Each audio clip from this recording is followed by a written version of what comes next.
If you're a student of history or have even just watched the Queen Charlotte season of Bridgerton, you may have found yourself wondering, how did England justify continuing slavery in the West Indies after they abolished it in the home country in the early 1800s?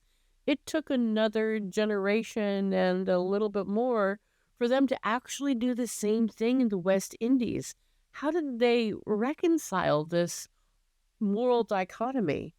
Well, there's very, very complex reasons for it, of course, and no one book can explain it.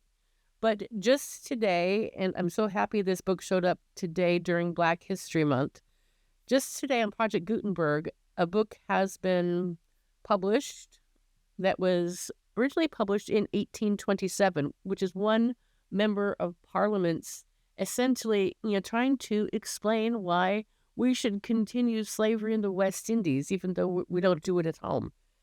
It's a hard book to read, especially if you care about humanity and human rights and treating people equally. But I think these kind of books are actually important to, say, have on Project Gutenberg to bring to awareness here on YouTube, because as the saying goes, if you don't know your history, you're doomed to repeat it. And I actually have a personal connection to this book on Project Gutenberg. I have been a member of Project Gutenberg's distributed proofreaders since about June, July of last year. And this is the first book I have post-processed for this group. That means I'm actually the person who created the cover, who made the ebook version, who made the web page for this. And I am so happy, like I said, so happy that I finally got it done, and it actually was posted here during Black History Month. So I just want to show you this book. And again, if you have any interest in history, in the history of slavery, my goodness, I actually did kind of wonder, how did they think this was okay? How is it okay to just abolish it at home and not do so in the West Indies? Just so you know, because I actually didn't know when I first started this project, what is manumission? Because that's actually the name of the book. Let me go ahead and switch to that. This is the book's page at Project Gutenberg. And so the book's actual name is Compulsory Manumission, or An Examination of the Actual State of the West India Question. And I'm going to switch to the web version so we can just go through it a little bit. But what's interesting is that manumission, you can almost say that there are at least 3 levels of how a country could get rid of slavery. And I would consider that manumission would be kind of like the first level, and it could even be a personal level. So what is manumission?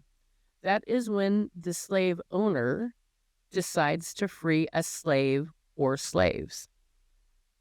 And you could say the next step in the abolition process would be emancipation, whereby government decree, the government says slaves are freed. Now, that doesn't actually mean that the slaves are freed, as we saw in the American Civil War.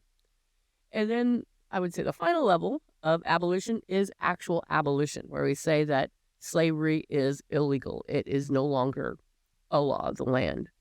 So compulsory manumission, as you might get from the combination of the two words, to me is kind of like almost like a legal murky ground. So if manumission is that slaveholders will release their slaves, making it compulsory, that's definitely like a governmental level of coming in and saying, we're not saying that the slaves are free, but we're saying that we want you to free your slaves.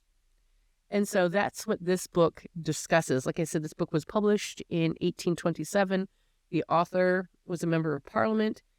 And I'll show you the table of contents, because to me, the way this guy even approached the argument is just so morally repugnant.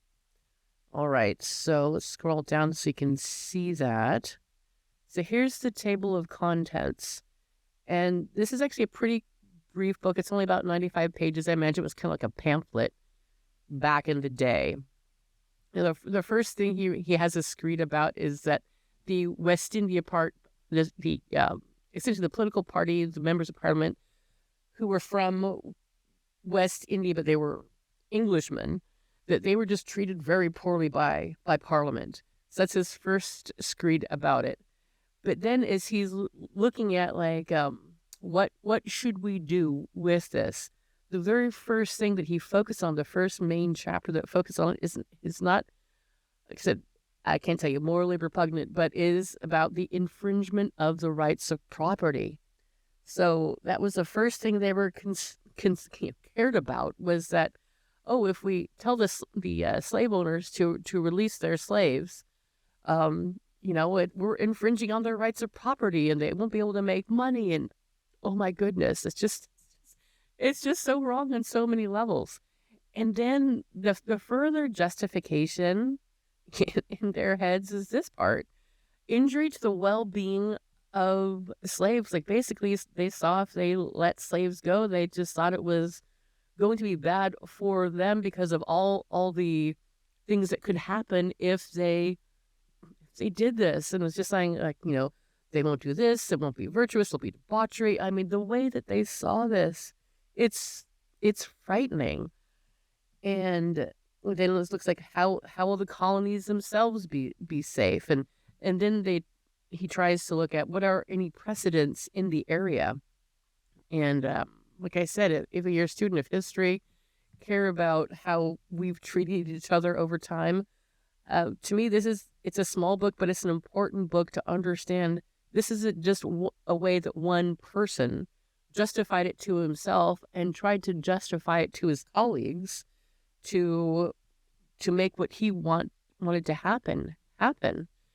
And so if you're interested in history like I am, if you're interested in how we treat each other, I'll drop a link to this page and you can download the ebook or read it here on the web.